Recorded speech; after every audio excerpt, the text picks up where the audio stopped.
Vamos agora fazer um exercício para entender como o padrão Flyweight é implementado. Temos uma aplicação que gera círculos coloridos em um plano. Ela é formada pela interface Forma, que contém o método desenhar. Possui ainda uma classe Círculo, que implementa a interface Forma e contém atributos privados que guardam a cor, posição X, Y e raio, além de uma imagem utilizada em nosso exercício para fazer com que o tamanho do objeto instanciado fique o mais próximo possível de uma aplicação real. No construtor, há a passagem de um parâmetro de cor, e é feito o carregamento da imagem.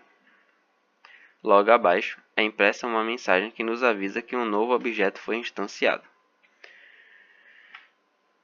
Na sequência, temos os métodos set, utilizados para definir os valores de x, y e raio, além da implementação do método desenhar, que simplesmente imprime os dados do objeto.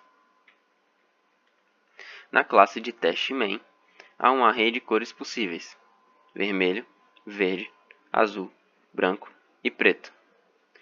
No método estático main, há um loop onde são instanciados os objetos do tipo círculo. O parâmetro de cor do construtor é passado através de um método que escolhe uma das opções do array aleatoriamente. Da mesma forma, é feito para os valores de x e y. Em seguida, é atribuído o valor do raio e os dados são impressos. Após o loop, é impresso na tela a quantidade de memória que foi utilizada pela aplicação, que servirá como base de comparação entre as duas implementações que serão apresentadas. Abaixo, há a implementação dos métodos de passagem de valores aleatórios, além do método que calcula a quantidade de memória utilizada pela aplicação.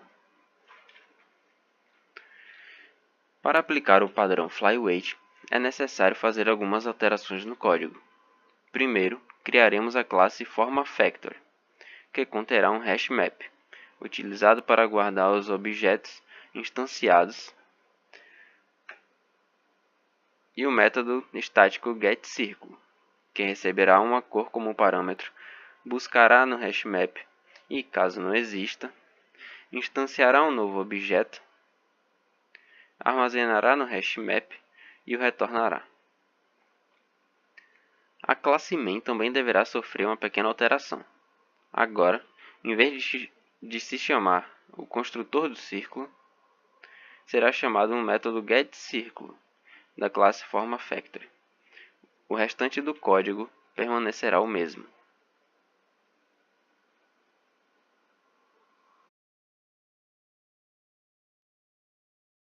Agora, partiremos para a execução das duas aplicações, para compararmos o desempenho de cada uma. Primeiro, iremos executar a classe main.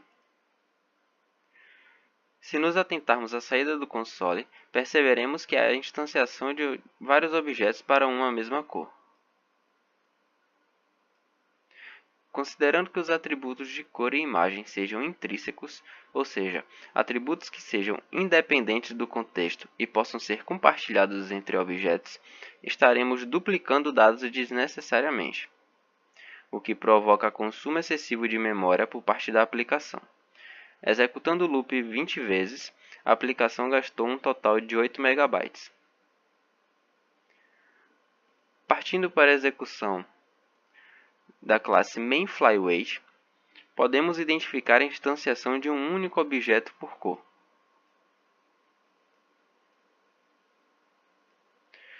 Isso evita o desperdício de memória. A memória total gasta pela aplicação foi de 4 MB. Se aumentarmos o loop para 200 e executarmos novamente,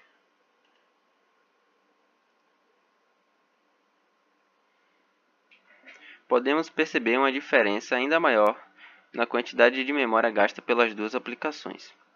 Enquanto a classe main, que contém o padrão Flyweight, ficou com 5 MB de memória usados, a classe main aumentou seu consumo para 17 MB de memória. Isso prova que o padrão Flyweight se torna uma boa alternativa para se economizar recursos, compartilhando atributos iguais entre vários objetos.